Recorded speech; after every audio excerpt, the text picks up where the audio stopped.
Hello students, तो आज हम लोग चैप्टर नंबर 2 स्टार्ट करने जा रहे हैं ODE का। तो उसके लिए आपको दो चीज़ों से पहले वाकिफ़ होना पड़ेगा, जिसमें हमारा सबसे पहले आता है डिग्री, उसके बाद आता है ऑर्डर। तो जान लेते हैं कि डिग्री और ऑर्डर क्या होता है। ठीक है, डिग्री और ऑर्डर। डिग्री होती है, मान लो मैंने यहाँ पे dy/dx लिखा और इसकी पावर दे दी, कुछ 2 पावर दे दी या 3 पावर दे दी। मान लो मैंने इसकी 3 पावर दे दी, तो इस केस में इसकी जो डिग्री हो जाएगी वो 3 हो जाएगी। ठीक है, इस केस में इसकी जो डिग्री हो जाएगी वो क्या हो जाएगी, 3 हो जाएगी। ठीक है, ये होती है डिग्री, जो भी हम उसको पावर देते हैं। अब बात आती है कि हमारा ऑर्डर क्या होता है। तो जितनी बार हम किसी चीज़ का डिफ्रेंशिएशन करते हैं, जैसे मान लो मैंने यहाँ d³/dx³ किया, ठीक है, तो हम कितनी बार इसको डिफ्रेंशिएट कर रहे हैं, इसको हमने 3 टाइम्स डिफ्रेंशिएट किया है। तो इस केस में जो हमारा ऑर्डर हो जाता है वो 3 हो जाता है। ठीक है, मतलब हम जितनी बार डिफ्रेंशिएट करेंगे वो हमारा ऑर्डर हो जाएगा, जितनी बार हम उसको पावर में डालेंगे वो हमारी डिग्री हो जाएगी। आई होप इन दोनों का डिफरेंस आप लोगों को क्लियर हो गया होगा कि डिग्री क्या होती है और ऑर्डर क्या होता है। अब हम क्वेश्चंस की तरफ बढ़ते हैं। ठीक है, तो क्वेश्चन नंबर 1 है हमारा। देखो, इसमें कुछ रूल्स होते हैं, वो मैं आपको क्वेश्चन के साथ ही बताऊंगी। ठीक है, तो क्वेश्चन नंबर 1 है हमारा dy/dx का होल स्क्वायर। यहाँ पे जो 2 है वो क्या है हमारी, वो डिग्री है, क्योंकि इसका डिफ्रेंशिएशन तो एक ही बार हुआ है। यही हमारे चैप्टर का नाम है कि फर्स्ट ऑर्डर की हमारी इक्वेशंस होंगी, लेकिन फर्स्ट डिग्री की नहीं होगी। मतलब डिग्री जो है वो फर्स्ट से ज़्यादा हो सकती है, 1 से ज़्यादा हो सकती है। ठीक है, अब इसको सॉल्व कैसे करते हैं, जब हमारी फर्स्ट ऑर्डर वाली इक्वेशन आती है तो उसको हम सॉल्व कैसे करते हैं। तो उन केसेस में हम क्या करते हैं, अपने dy/dx को कुछ पुट कर लेते हैं, यानी कि मैंने यहाँ पे इसको p पुट कर लिया। ठीक है, ज़्यादातर बुक्स में p से ही पुट किया जाता है, तो मैं आपको p से ही बता रही हूँ। इसको हम p पुट कर लेते हैं और फिर हम बना लेते हैं एक क्वाड्रेटिक इक्वेशन। फिर हम क्या करते हैं, ये जो हमारी क्वाड्रेटिक इक्वेशन आती है इसके 2 फैक्टर्स निकालते हैं। तो मैंने यहाँ इस क्वाड्रेटिक इक्वेशन के 2 फैक्टर्स निकाले, तो क्या क्या आए, p-2 और p-3। दैट मीन्स हमारी p की 2 वैल्यूज़ आएंगी। कौन कौन सी, p=2 और p=3। ठीक है, अब हम क्या कर रहे हैं, जो हमने p की वैल्यू रखी थी, p की वैल्यू मैंने क्या रखी थी, dy/dx रखी थी, तो वापस से उसको मैं पुट कर रही हूँ। p=2 की जगह मैंने वापस से उसको पुट कर दिया dy/dx, और यहाँ पे भी पुट कर दिया dy/dx। अब क्या करोगे आप, इन दोनों का जब आप इंटीग्रेशन निकालोगे तो आपकी y की वैल्यू आ जाएगी। जब हम dy/dx का इंटीग्रेशन करेंगे तो हमारी y की वैल्यू आ जाएगी। ठीक है, तो मेरी एक y की वैल्यू ये आएगी और एक वैल्यू ये आएगी। अब ये जो दोनों वैल्यूज़ आई ये एक ही क्वेश्चन में आई है। ठीक है, तो इसका जो फाइनल सॉल्यूशन होगा, जो इसका हमारा कंप्लीट जनरल सॉल्यूशन होगा, वो इन्हीं दोनों फैक्टर्स का प्रोडक्ट हो जाएगा, क्योंकि ये वैल्यू भी हमारी y में है और ये भी हमारी y में है। तो इनका जो प्रोडक्ट होगा वही आपका इसका सॉल्यूशन हो जाएगा। ठीक है, ओके, नेक्स्ट क्वेश्चन देखते हैं। देखो, ये हमारा रूल नंबर 1 है, जब हम dy/dx को p पुट करते हैं, जब हमारी सिंपल इक्वेशन होती है, ये तब की बात हो रही है। ओके, तो नेक्स्ट क्वेश्चन देखते हैं। p², ये ऑलरेडी हमें p में गिवन है। ठीक है, वैसे हमें dy/dx में गिवन होता है, बट इस केस में हमें ऑलरेडी p में गिवन है। ठीक है, तो p² + 2py cot x equal y²। ठीक है, तो y² को जब आप RHS से LHS में लेके जाओगे तो ये माइनस का हो जाएगा। अब ये जो है यहाँ पे ट्रिग्नोमेट्रिक फंक्शन आ गया। ठीक है, तो इसके रूट्स हम किससे निकालेंगे, इस मेथड से। ये क्या किया है, देखो इसका थोड़ा इंट्रोडक्शन दे देती हूँ। अगर हमारी कोई इक्वेशन है जैसे कि x² - x + 2 = 0, तो इस क्वाड्रेटिक इक्वेशन में अगर मुझे x की वैल्यू निकालनी होती है तो मैं ये फॉर्मूला लगा सकती हूँ, -b ± √b² - 4ac /2 × a। अब ये a b c क्या है, तो जो x² के आगे का कोफिशिएंट होता है वो हमारा a होता है, ये हमारा b होता है और ये हमारा c होता है। ठीक है, तो इसी मेथड से यहाँ पे p की वैल्यू निकाली गई है और p की वैल्यू हमारी ये वाली आ रही है। ओके, ये वाली देखो, ये वाली आ रही है। ठीक है, अब पी को दोबारा से, जो हमने पी को पुट किया था dy बाई डी एक्स, अब हम उसे दोबारा से पुट कर रहे हैं, तो dy बाई डी एक्स की वैल्यू भी यही हो जाएगी जो पी की वैल्यू है। ठीक है, फिर आप इसका क्या करोगे, फिर आप इसका इंटीग्रेशन करोगे। पर उससे पहले क्या दिख रहा है मुझे यहाँ पे y कॉमन जा रहा है, तो मैं क्यों ना यहाँ से y कॉमन ले लूँ। ठीक है, तो मैंने यहाँ से y कॉमन आउट लिया, उसको LHS में भेज दिया, और जो मेरा dx था उसको मैंने RHS में भेज दिया। उसके बाद मैंने इंटीग्रेट किया। ये क्यों किया, कि ये इसलिए किया क्योंकि ये ईजी हो जाएगा। देखो यहाँ पे y का वेरिएबल आ गया, y से हम कर लेंगे इसका इंटीग्रेशन। यहाँ x का आ गया तो x से कर लेंगे। ठीक है, तो देखो 1/y का यहाँ पे क्या हो गया, log y हो गया। यहाँ पे हमने पहले cot x का निकाला, फिर cosec x का किया, और फिर कांस्टेंट लेते हैं। तो कांस्टेंट मैंने यहाँ पे कैपिटल C ले लिया, और उस कैपिटल C को मैंने log स्मॉल c लिख लिया। हम कर सकते हैं, C भी हमारा कांस्टेंट है और log C जो आएगा वो भी हमारा कांस्टेंट होगा, इसलिए हम कर सकते हैं। ओके, ठीक है, चलो उसके बाद हम क्या कर रहे हैं, आप देखो यहाँ पे दो साइन आ रहे हैं, एक यहाँ प्लस आया और एक माइनस आया, प्लस माइनस।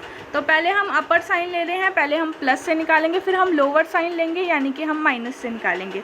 तो पहले मैंने यहाँ पे प्लस ले लिया, फिर मैंने यहाँ पे इसको सॉल्व किया। देखो पहले मैंने इसको और इसको सॉल्व किया, log a plus log b formula होता है, आइडेंटिटी होती है log a plus log b। क्या होता है भाई, log प्लस जो होता है वो मल्टीप्लाई में चेंज हो जाता है, a इंटू बी। और ऐसे ही अगर माइनस आ जाए इसकी जगह, मतलब यहाँ पे आ जाए log a minus log b आ जाए, तो उस केस में हमारा ये डिवाइड हो जाता है, यानी कि log a upon b। Clear, ठीक है। तो देखो यहाँ पे तो एडिशन है इन दोनों के केस में, तो ये दोनों तो मल्टीप्लाई हो जाएंगे, c इससे मल्टीप्लाई हो जाएगा, और यहाँ पे माइनस आ रहा है तो फिर ये डिवाइड भी हो जाएंगे बाद में। ठीक है, उसके बाद log से log तो कैंसिल आउट हो जाएगा, तो हमारा y ये आ जाएगा।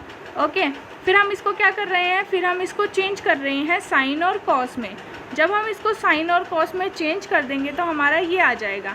अब देखो साइन स्क्वायर एक्स क्या होता है, 1 माइनस कॉस स्क्वायर एक्स। अब बात आती है कि इस साइन स्क्वायर एक्स को हम छेड़ ही क्यों रहे हैं, मतलब इसको हम कॉस में क्यों चेंज कर रहे हैं। वो इसलिए कर रहे हैं क्योंकि 1 माइनस कॉस स्क्वायर होता है, यानी कि a square minus b square. तो हम डायरेक्टली फॉर्मूला यहाँ लगा के कैंसिल आउट कर सकते हैं। तो मैंने क्या किया, ये a square minus b square का फॉर्मूला लगाया। तो यहाँ पे दो फैक्टर्स आएंगे डिनोमिनेटर में, कौन कौन से, 1 प्लस कॉस एक्स और 1 minus cos x. 1 minus cos x से 1 माइनस कॉस एक्स तो कैंसिल हो जाएगा, और 1 प्लस कॉस एक्स यहाँ पे रह जाएगा। अब यहाँ पे क्या करोगे, आप इसको क्रॉस मल्टीप्लाई करोगे और y में आपकी इक्वेशन ये आ जाएगी, मतलब आपकी फर्स्ट इक्वेशन आ गई। अब आपको लोअर साइन लेके इक्वेशन निकालनी है। लोअर साइन क्या था हमारा, लोअर साइन हमारा माइनस था यहाँ पे, तो माइनस लेके जब हम निकालेंगे सेम मेथड है, बस आपका प्लस की जगह इस बार यहाँ पे माइनस आएगा, 1 माइनस कॉस एक्स आएगा। पिछले केस में हमारा 1 प्लस कॉस एक्स आया था। ओके, ठीक है, तो आपकी ये y में इक्वेशन आ गई। अब हमारा जो फाइनल सॉल्यूशन था वो मैंने क्या बताया था, हमारा जनरल सॉल्यूशन क्या होगा, जो हमारी दो इक्वेशंस आई हैं ना उन्हीं का ही प्रोडक्ट होगा। तो हमारी पहली इक्वेशन ये थी, ठीक है, और दूसरी इक्वेशन हमारी ये थी, तो इन दोनों का प्रोडक्ट इक्वल टू 0 क्या हो गया, हमारा जनरल सॉल्यूशन। ओके, अच्छा एक चीज़ और, अगर आपको ये जो मैं आपको वीडियो लेक्चर दे रही हूँ इसका अगर आपको इनके नोट्स चाहिए तो मैं उसका लिंक भी आपको डिस्क्रिप्शन में डाल दूँगी। आप उस लिंक पे क्लिक करना, उसको ओपन करना, वहाँ पे एक डाउनलोड का ऑप्शन आएगा ऊपर, उस पर क्लिक करना और आपके नोट्स जो हैं वो डाउनलोड हो जाएंगे।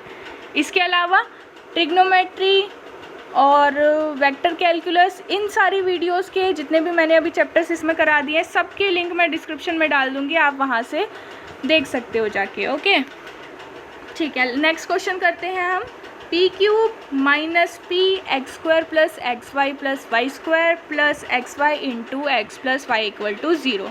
अब इसमें भी हमें कोई d y by d x नहीं दे रखा, इसमें भी डायरेक्टली पी में गिवन है। ठीक है, अब देखो इसमें हम क्या कर रहे हैं, ये है क्यूबिक इक्वेशन। अगर हमारे पास क्वाड्रेटिक इक्वेशन होती पी में तो हम डायरेक्टली उसके फैक्टर्स निकाल लेते दो, लेकिन इस केस में हमारे पास क्यूबिक इक्वेशन आ गई। तो पहला फैक्टर हम निकालेंगे हिट एंड ट्रायल मेथड से। हिट एंड ट्रायल मेथड मतलब हम वैल्यू पुट करके उसको फाइंड आउट करेंगे, उसके बाद एक फैक्टर हमारा निकल जाएगा। फिर जो हमारा एक फैक्टर निकला उसको जब हम इस क्यूबिक इक्वेशन से डिवाइड करेंगे तो हमारी एक क्वाड्रेटिक इक्वेशन आ जाएगी। कैसे आ जाएगी भाई, इसको ज़रा थोड़ा समझ लेते हैं। अगर आप किसी 1 डिग्री वाली को डिवाइड कर रहे हो किसी 3 डिग्री वाली से, तो यहाँ पे जो आपका आंसर आता है ना, ये आंसर आपका 2 डिग्री में आता है, ठीक है, ओके। इसलिए तो देखो कैसे हिट एंड ट्रायल, कैसे p की जगह मैंने x पुट किया, और मैंने ये ऑब्ज़र्व किया कि जब मैं p की वैल्यू x रखती हूँ तो मेरा ये 0 के इक्वल आ रहा है, यानी कि LHS जो है वो RHS के इक्वल आ गया। दैट मीन्स x जो है इसका पहला रूट हो गया। तो मैं कह सकती हूँ p is equals to x is the root of given equation. तो p माइनस एक्स क्या हो जाएगा, इसका फैक्टर हो जाएगा। फिर इसके फैक्टर को जब आप इस इक्वेशन से डिवाइड करोगे तो आपकी ये क्वाड्रेटिक इक्वेशन आ जाएगी, ठीक है। अब देखो p is equals to x, हमें एक फैक्टर मिल गया, दूसरी हमें क्वाड्रेटिक इक्वेशन मिल गई। इस केस में देखो 3 वो आएंगे, 3 फैक्टर्स आएंगे, एक तो हमें इससे मिलेंगे और 2 हमें इससे मिलेंगे, ठीक है। और 3 आने भी चाहिए थे क्योंकि हमारी जो इक्वेशन है वो क्यूबिक इक्वेशन है, राइट, ओके। तो इस केस में मैंने क्या किया, वापस से p को dy/dx पुट किया और उसका इंटीग्रेशन करके क्रॉस मल्टीप्लाई करके y में इक्वेशन फर्स्ट निकाल ली। यहाँ पे 2 फैक्टर्स आएंगे आपके, पहला फैक्टर्स मेरा p is equals to y आया, दूसरा फैक्टर मेरा p is equals to -x - y आया। अब मैंने क्या किया, देखो p की वैल्यू पुट कर दी dy/dx दोनों तरफ, तो मेरा एक y आ गया और दूसरा ये आ गया, ओके। अब देखो इस वाले केस की बात कर रही हूँ मैं पहले, इस वाले केस की। इस वाले केस में मैंने क्रॉस मल्टीप्लाई करा, y को मैं इधर ले आई और dx को मैं इधर ले गई। फिर मैंने इसका जब इंटीग्रेशन किया तो log y equal to x plus log c आ गया, ठीक है। x को मैं क्या लिख सकती हूँ, log e⁻x लिख सकती हूँ, ठीक है, क्योंकि आप जब इसको सॉल्व करोगे तो भी आपका आंसर x ही आएगा।